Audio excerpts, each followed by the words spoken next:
Bantu tekan subscribe ya guys. Kenapa orang-orang pada benci dengan koruptor? Oke, sebenarnya semuanya sama ya. Kita sepakati bahwa setiap orang itu pasti benci yang namanya koruptor. Kalau dihitung itu 95% orang-orang pada benci sama koruptor. Loh, kenapa nggak 100%? Yang 5%-nya itu ya karena keluarganya koruptor, guys. Keluarga koruptor pasti nggak bakal benci sama koruptornya kan.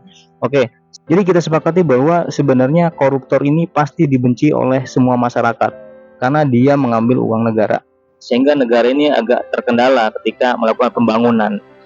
Oke, sekarang gini guys, kita lihat beberapa bulan ini, kalian tahu kan, beberapa bulan ini ada beberapa berita viral terkait dengan koruptor. Yang paling viral itu adalah yang terkait dengan 300 triliun.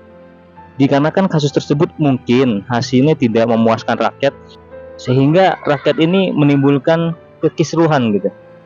Dan ada beberapa argumentasi kontroversi. Jadi ada beberapa yang berkomentar bahwa lebih baik jadi koruptor. Entah ini benar atau tidak. Kalau itu memang benar generasi hari ini sampai berpikir seperti itu, terus kenapa sih penyebabnya bisa seperti itu gitu ya? Mungkin teman-teman penasaran, kita coba tanya dengan ChatGPT. Sekarang kita buka ChatGPT-nya, kita coba tulis kenapa generasi hari ini ingin jadi, dan katanya pernyataan itu tidak akurat. Ada normalisasi korupsi dalam lingkungan, minimnya pendidikan moral dan etika, keserakahan dan materialisme, kurangi penegakan hukum yang tegas, ketimpangan sosial dan ekonomi, minimnya teladan positif, dan solusinya juga dikasih nih. Untuk mencegahnya adalah pendidikan karakter sejak dini, peningkatan penegakan hukum, keteladanan dari pemimpin. Jadi guys, menurut ChatGPT demikian ya.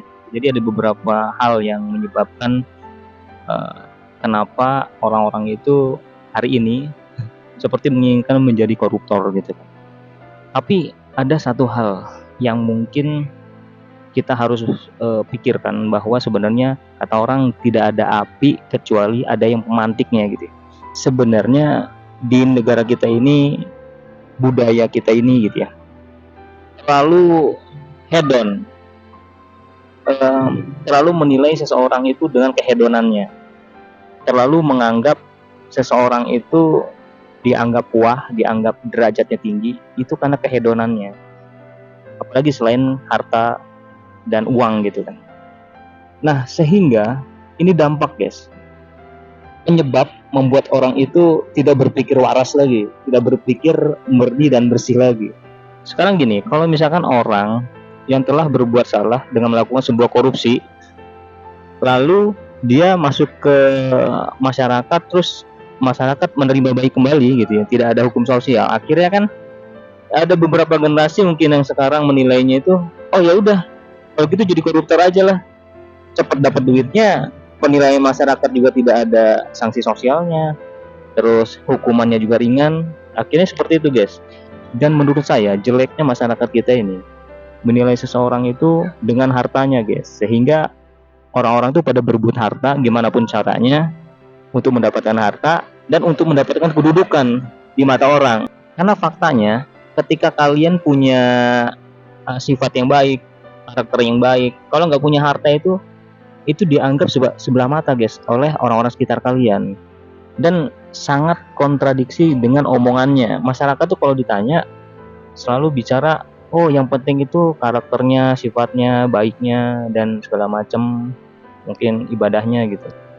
Tapi faktanya adalah tetap harta lah yang menjadi penilaian di masyarakat kita gitu.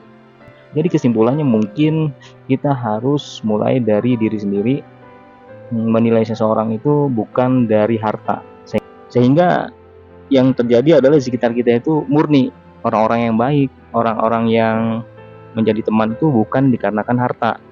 Gitu aja guys.